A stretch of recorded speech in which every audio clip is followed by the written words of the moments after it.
Ladies and gentlemen, welcome to the Travisionist playthrough of Dimension Drive, currently on Kickstarter after what was indeed a horrific incident involving a troll who donated 7,000, I believe it was dollars, although it may have been euros, to their Kickstarter account with a fraudulent credit card, tanking what had been a promising Kickstarter campaign for what looks like a promising game.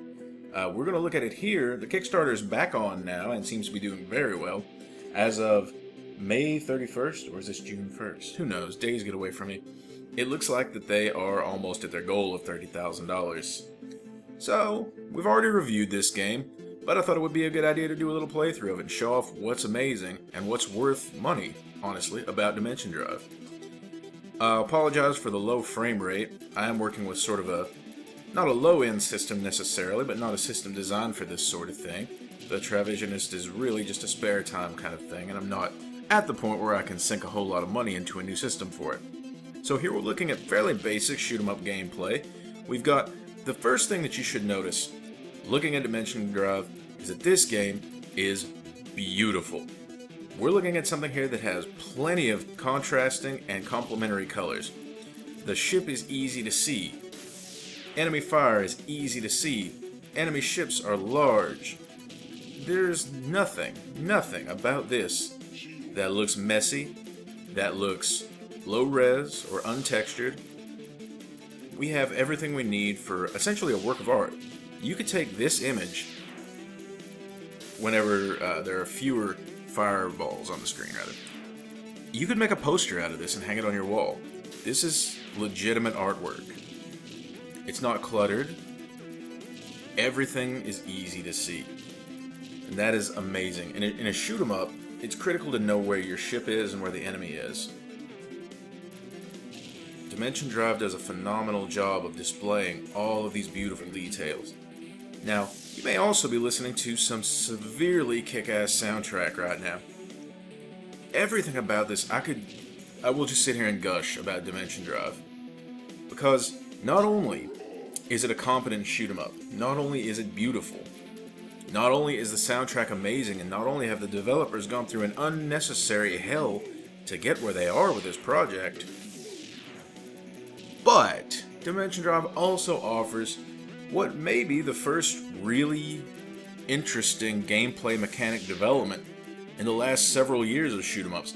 You look through Steam Greenlight, you look through Kickstarter, you look through IndieDB, Game Jolt, and you will find... Actually, let me back that up. If you go on Twitter and even type the word #IndieDev, you will find all sorts of different incarnations of bots and IndieDev supporters that are trumpeting shoot-'em-up games. And what is the one thing that they have in common? The one thing that they have in common is that they're nothing new. In 2015, I don't believe that a project... Let me back up a minute. I do not believe that a project offering nothing more than nostalgia value is worth money unless it also offers something new. Shovel Knight has been the big player in this nostalgic NES graphics race. And it deservedly is a smash hit. Shovel Knight's an incredible piece of software. And you can tell love was put into it. But it's not just a Mega Man clone. It's not a clone of anything, really. Yeah, it's got that Mega Man style, but it offers all sorts of new gameplay mechanics. Everything in that case based around the titular shovel. Titular? Titular? Ah, it's a terrible word. Dimension Drive offers something new. Most of the shoot-'em-ups you see on Kickstarter and on Steam Greenlight are just shoot-'em-ups. They're just top-down shooters. You go from the bottom to the top, shooting down wave after wave of probably Unity asset enemies. And there's just nothing special about them. In my mind, that's not worth money anymore. It was back then, back in the day, back in the heyday of these shoot-'em-up games. And a lot of them are simpler even than, say, Gradius. Now, I'll hold down, I know it's a side-scrolling shoot-'em-up, but I will always hold down Gradius as my favorite, Gradius 3 in particular, as my favorite shoot-'em-up game. There's so much variety in the weapons you can... Just selecting a different loadout at the beginning of that game changed the entire way that you play the game. If you chose the C laser, I always thought it meant cyclone laser. I'm not sure what it actually means. You tended to play a style that had you keeping a lot of distance from the enemy and drilling them with constant firepower. If you chose the energy laser, you tended to be a little more mobile until you could get off that one big shot that changed everything. And I'm letting this playthrough go without talking about the game very much. My point is, look at what Dimension Drive's offering. On the right side of the screen, in that dimension, we have a hazard that we can dodge with this amazing mechanic. I didn't dodge it there because I wasn't paying a whole lot of attention. But as you can see the pink shadow on the right side of the screen that indicates where you're going to jump whenever you hit the single keystroke dimension hop button. I don't know what it's actually called, but I've always called it dimension hopping so far. Look at this asteroid field. Look how beautiful it is. It's not ragged, it's not blurry, it's not incredibly messy so that your ship gets lost. Just Dimension Drive, and this, keep in mind, this is an alpha demo. It could look even better by the time this is done. Look, you'll also notice dynamic lighting. Look at the way the light influences the rocks. The asteroids have glow on them. This is an incredible piece of work.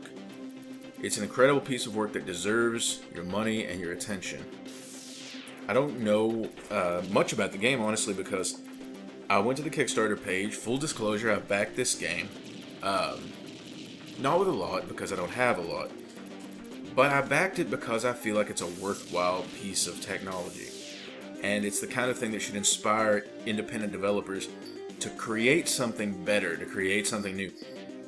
If someone created another platformer that was essentially Super Mario, in the style of the old NES game, the original one that came with the system with Duck Hunt, it might be perfectly competent. It might even be relatively fun, but at this point in 2015, it's time to introduce some new stuff. We need new, fresh ideas. We can't just keep pimping the same product over and over and over and over. That's where we run into with television, with the exception of the paid channels, HBOs and Showtimes and whatnot. You know, cable television, with a few exceptions, has largely become a mashup of the same old thing over and over and over and over and over and over and over. And we see that in Hollywood also. Again, I'm a big fan of superhero movies, but there are so many coming down the pipe that I'm sick of them at this point. I saw the newest Avengers movie. It was fine. I enjoyed it, but it didn't change my life in any way. And I really wasn't looking forward to it. I wasn't going to go watch it. Honestly, a couple of my friends were going, and I tagged along with them just for the sake of having something to do one night. But that's it. That's the only reason.